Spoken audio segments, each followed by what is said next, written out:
Spark of the Resistance by Justina Ireland is the first entry in the Journey to the Rise of Skywalker series of stories. Since it's meant to build towards Episode 9, today I wanted to talk about what this book might be telling us, and I'll also include my usual fun facts that I do for new books.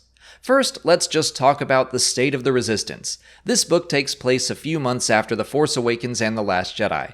It's mentioned that the Resistance now has a small fleet of Mon Calamari and Corellian ships, so I think this is after the events of the Allegiance comic, which involves Leia asking the Mon Calamari to rejoin the war effort. Aftab Akbar is mentioned as one of the Mon Calamari that provided them with the ships, so he might appear in the comic and maybe even the film. A recent Mon Calamari standee was revealed online, so maybe that's Aftab. We don't currently know how he is related to Admiral Akbar. As for personnel, it definitely sounds like the Resistance is on the light side. Matt Martin of the Lucasfilm Story Group said one of the key purposes of the Journey to the Rise of Skywalker stories is to show how the Resistance goes from a dozen people to a believable fighting force again. Spark of the Resistance does show a handful of new allies joining the fight, and it's not nearly enough to turn the tide of war, but it is the start of something. It proves to Rey that if she and the others keep helping those that are oppressed, their numbers will grow and they can win.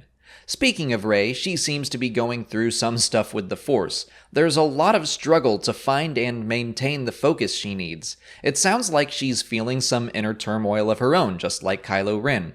She recalls moving the rocks on Crate and is unsure if she could do something like that again. She eventually is able to find that little bit of hope and focus that she needs to use the Force in a key moment, but that seems to be a running theme with her. Every time she does something major with the Force, it is under dire circumstances with big stakes. She is still struggling to learn at this point. I think the trailer from Celebration showed us some definite progress for her, so I think the Journey to the Rise of Skywalker series will also show us some of those key moments in her ongoing training.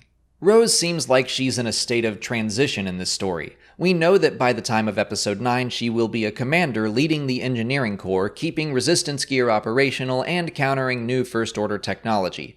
But on this mission with Poe and Rey, she compares herself to them and seems to feel a little down on herself. She can't use the Force and she's not a military hero like Poe.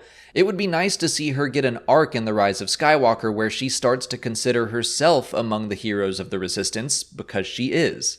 The most interesting development I noticed for Poe is that he might be seen as the face of the Resistance after Leia. Multiple First Order stormtroopers and officers know him on sight, a thought that excites him. He's got a bit of celebrity going on. The end of The Last Jedi showed Leia encouraging other members of the Resistance to look to him for leadership, so he might be stepping into that role more and more, becoming not only a symbol of hope for his friends, but also a symbol of fear for their enemies. It's also noted that he has become much more cautious since the battles of Dakar and Crate, and he has fully learned the lesson that victory is not worth lives. The MacGuffin of the film is a piece of technology that can control minds. There is discussion of getting it and using it against the First Order, and it's ultimately decided it's too terrible to use and is destroyed. But Rose brought up some interesting points about tools and how they are used. For example, both sides of the war use blasters. Both sides use the Force. How you use a tool or weapon matters as much as the tool itself.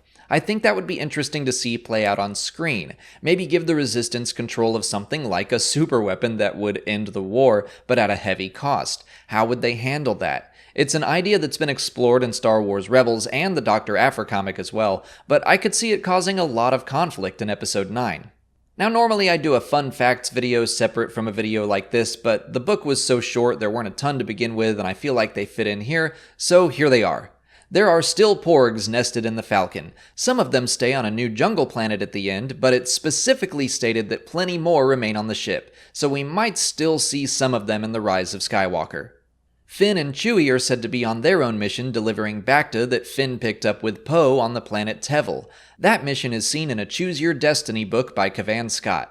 The First Order antagonist of the book was not present for the Battle of Crate and makes it clear that he does not believe the story of Luke Skywalker projecting himself across the galaxy. That same officer fears being reassigned to a supply depot on Henestia. That planet first appeared in the book Lando's Luck, which was also by Justina Ireland. It was a cold planet only habitable at its equator. And those are all the fun facts I noticed and everything I think Spark of the Resistance could possibly be building towards as we approach the Rise of Skywalker. If you'd like to listen to this book for yourself, you can pick it up for free on Audible. Just click on the link in the description or visit www.audibletrial.com/Star Wars Explained to sign up for a free 30-day trial, which will get you a credit for one free audiobook. You could use it on Spark of the Resistance. The audiobook is out right now, but I'd honestly save your credit for something longer, like Resistance Reborn, which comes out early next month. If you haven't already, please like this video, subscribe to the channel, follow us on Twitter, Instagram, and Facebook, and consider checking out our Patreon page. As always, thanks for watching, and may the Force be with you.